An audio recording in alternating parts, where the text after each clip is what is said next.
pessimisme qui nous hante, l'espoir fait vivre. Et fait même survivre les cancéreux d'ailleurs. Vous savez, je crois beaucoup en ce proverbe africain qui dit « Tant qu'il y a la vie, on est toujours, il y a espoir. » Soyons donc optimistes. Comme Kennedy par exemple. On dit de lui qu'il n'était pas homme à se laisser abattre.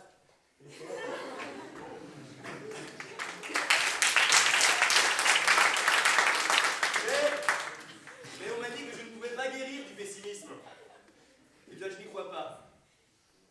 Je vais avoir un raisonnement qui, pour certains, va peut-être paraître un petit peu compliqué, surtout pour toi, Clément. Mais courage, ça va être rapide. Le pessimisme est une spirale vicieuse. Aussi beaucoup pensent que l'on ne peut pas en sortir. Mais ce serait pessimiste que de penser cela.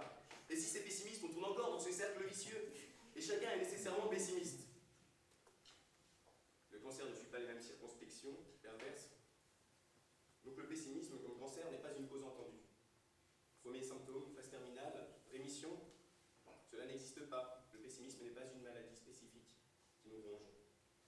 Être pessimiste, c'est être moins naïf, plus stratège, plus retors. Là où l'optimisme est béat, niais, parfois contemplateur.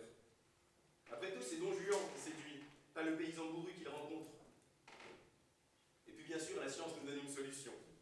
Alors donc, on y croit ou on n'y croit pas, mais d'un point de vue scientifique, soyons honnêtes, croire que le pessimisme est le cancer de l'âme, c'est une belle bêtise.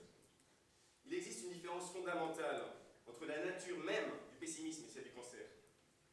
Là où le pessimisme atrophie, le cancer élargit. Alors, je vais vous faire un schéma rapide pour vous montrer.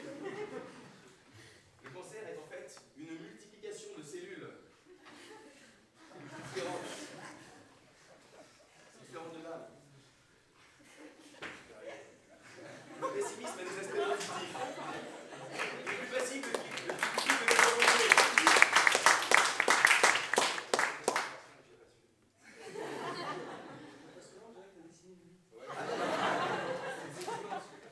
C'est une multiplication. J'explique que le cancer, c'est une cellule cancéreuse qui se transforme en plusieurs.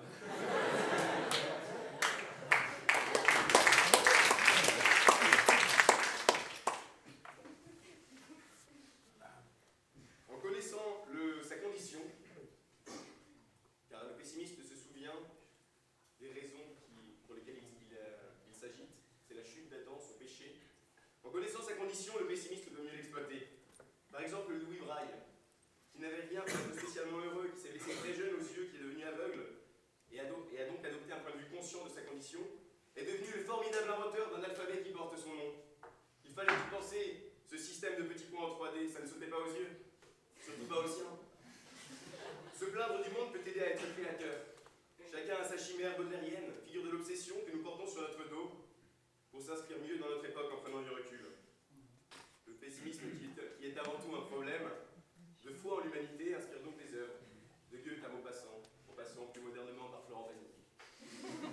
Après, on vous dit que pessimisme et optimisme sont différents. C'est la théorie du verre à moitié plein ou à moitié vide. Mais ce ne sont que deux façons de voir le monde et il s'agit toujours du même putain de verre. Alors il est difficile de voir les choses de manière positive, mais c'est possible. Moi aussi je dois faire des efforts. En arrivant ici, je pensais que j'allais être jugé donc, par des avocats, comme on m'avait appris. Et donc je m'attendais à tomber sur un groupe d'hommes chauves et adipeux. Quelle ne fut pas ma surprise. Lorsque j'ai découvert ce jury à l'allure sympathique. Plutôt sexy. Permettez-moi d'ailleurs, monsieur, de me glisser mon adresse MSN.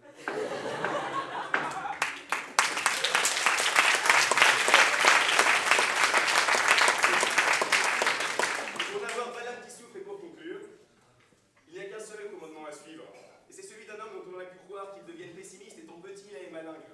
Cet homme, messieurs, ce n'est pas Bertrand Perrier, ce n'est pas plus Christophe Charut, mais c'est bien Gandhi.